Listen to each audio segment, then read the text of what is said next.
soleil vert, des dentelles et des théières, des photos de bord de mer, dans mon jardin d'hiver. Jardin d'hiver. C'est justement ça dont on va parler. Mais oui, un jardin d'hiver que vous êtes allé découvrir, donc vous avez ouvert les portes, les grilles, pourrait-on dire, sur la côte d'Azur. Exactement. Ça va? À la Turbie, c'est pas mal. Mais C'est oui. à 450 mètres au-dessus de Monaco, dans les Alpes-Maritimes. Évidemment, il y fait presque toujours beau.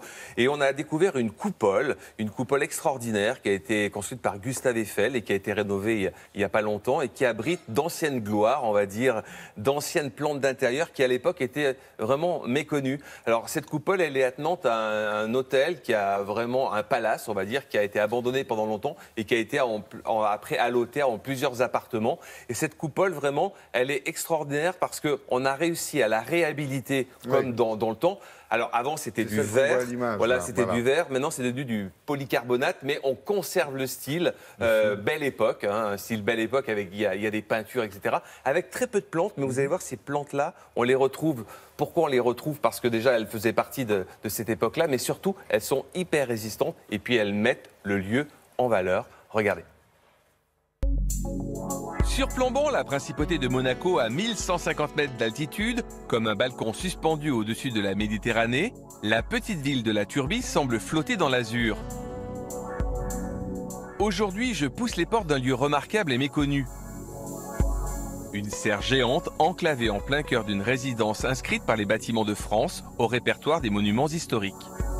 La construction a commencé en 1896, s'est poursuivie à peu près sur 4 ans. Le site s'est appelé Monte Carlo Supérieur pendant quelques années et puis le terrain a été rendu à la Turbie dont c'était la propriété. C'est une grande inspiration des façades des palais italiens. Et d'ailleurs, la construction a été effectuée par des ouvriers italiens qui avaient la grande habitude de toutes les décorations de façade. Les peintures représentant souvent des scènes végétalisées ont été restaurées il y a peu. Elles étaient recouvertes de peinture à l'eau. Le jardin et la serre froide est le point dominant de cette architecture, une œuvre de l'ingénieur Eiffel. Le jardin a été arboré par M. Martineau, qui était un grand spécialiste dans l'esprit de l'époque. C'est-à-dire qu'on voyageait aux 4 coins du monde et on rapportait des plantes. En fait, il n'y avait pas de fleurs. C'était uniquement des plantes vertes. Nous avons travaillé avec le lycée horticole d'Antibes.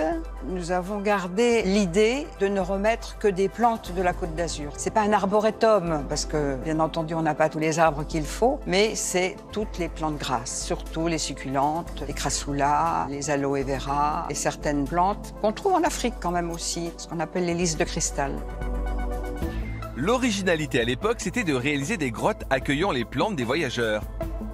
Ces végétaux exotiques étaient portés à la vue de tous, telle une toile de maître dans un musée. L'écrin de verre a subi un gros lifting. Malgré les nouvelles normes en vigueur, la serre garde son âme. Nous avons remis non pas du verre, comme c'était à l'origine, mais du polycarbonate, parce que les normes de sécurité n'auraient pas permis de remettre du verre, le poids étant trop important à l'époque. Les trompe-l'œil et les fausses pierres étaient très à la mode à l'époque. Ils sont encore d'origine. Tout comme les palmiers qui produisent encore de délicieuses dattes. Roche qui a été mise sur... Alors, on était en train de papoter avec Philippe. En fait, c'est de la fausse pierre qui a été Ouais, rajoutée, c'est de la ça fausse roche. Ouais, effectivement. Et il y a des petits trous, des petites niches pour abriter des plantes. Parce qu'on aimait bien aussi cacher les plantes dans des petites niches, etc. C'était très tendance à l'époque. Alors ça, c'est pour parler effectivement de ce lieu qui est quand même un peu exceptionnel. La preuve, c'est que vous pensiez qu'il était important de nous faire partager cette jolie découverte. Quelles étaient les plantes au 19e?